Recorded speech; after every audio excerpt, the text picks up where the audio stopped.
today's video, I'll be talking about the United Kingdom. United Kingdom is a very fantastic country. United Kingdom is a market that any exporter should be looking at for them to be able to export their product. The fact that the country have huge demand, about $747 billion in demand, is something that should make any individual to want to consider this country. You know, when you look at this country and you look at the fact that, number one, the country is not landlocked. The reason why I talk a lot about the country not being landlocked is because if you are going to ship into the country, how will the good enter the country? How will he enter? He has to come by road or by rail or by air, and that constitutes less than 20% of total shipment in the world. Majority of shipment in the world is done through the sea. The coastal line of United Kingdom is 12,429 kilometers. 12,429 kilometers. And about 71% of the land is used for agriculture. But what is interesting to me about this country is that even though they are using such a land for agriculture, but the country's agricultural economy is very small. Population is about 68.5 million people. Half is 34 million, which is male, and about 34.5 is female. So there are more female in the United Kingdom than male.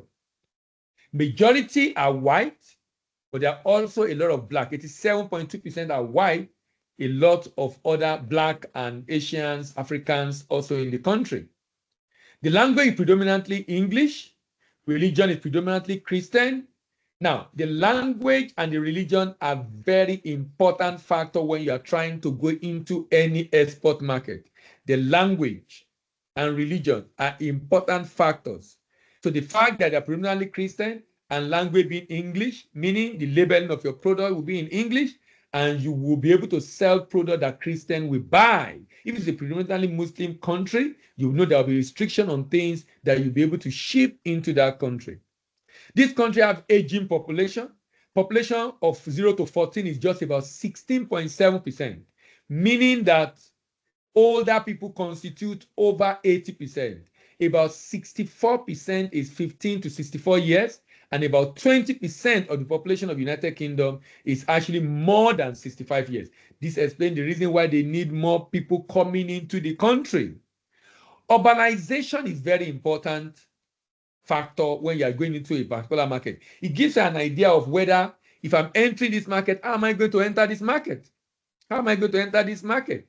What is the cost I'm going to be incurring in distribution in this market?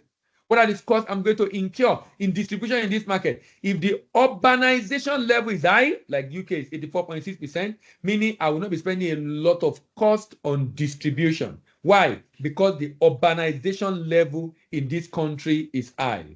Now, let's look at the economy of this country. The GDP of this country is actually 3.34 trillion as of last year. That's huge. That is very, very huge. 3.34%. That is the GDP of the United Kingdom. That is the GDP of the United Kingdom. And the inflation is single digit, just about 8%.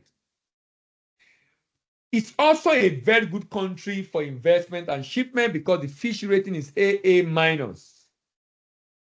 But it's interesting to note that $3.34 trillion, less than 1% of that GDP is contribution from agri. You know, for many countries, that the growth of the country is as determined by nature, natural resources. They have a lot of money coming from agri export. For UK, less than 1%. Meaning if you want to do business in this country, you will have to compete seriously in services because services is 72.8% and industry is about 17% of the country GDP. Consumption component. So the reason why it's a good place to sell fast-moving consumer goods is because the consumption component of the GDP is 61 7.8%. Consumption component of the GDP is 61.8%.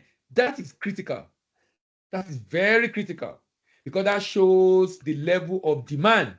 They have a good purchasing power, and the population is just about 70 million people. Agric product in this country that they produce: rapeseed, milk, wheat, barley, sugar, potato, chicken, oats, and pork and beef. However, they are heavy in industry, producing machinery, machine tools, electric power equipment, automation equipment, rail equipment, shipbuilding, aircraft, motor vehicle and parts, electronic and communication, metal, chemical, coal, petroleum, paper-based products, food processing, textile, clothing, and consumer goods. That's the level of production in this country. Now, remember the volume of item being sold, being imported, because they have a very high level of purchasing power. The import volume in this country is 7.47 billion, and they import petrol gas, to crude petroleum, to refined petroleum, to gold, to packaged medicament, to cars, broadcasting equipment, computers, gas turbine, platinum. So many items of import in the UK market. And that then make it a very good market you need to consider for export. The next on my list is precious metals, not precious stones. There's a difference between precious stones and precious metal. When you are hearing topaz, tourmaline, those are precious stones. When you are hearing gold, silver, those are precious metals. This country spent $57 billion to import precious metal. $57 billion to import precious metals. What are the items that constitute the precious metal being imported by the United Kingdom? Gold, platinum, jewelry, silver, precious metal scrap, diamond, imitation jewelries, 57 billion. But it's also interesting to know that the major component of the precious metals being imported by this country is gold. In fact, almost 70% of the import of precious metal by this country is gold, followed by platinum, 12.6%, silver, 4.09%, jewelry, 6.61%, diamond, 3.14%, and precious metal scrap, 4.01%. This country spent $57 billion to import different kind of precious metals.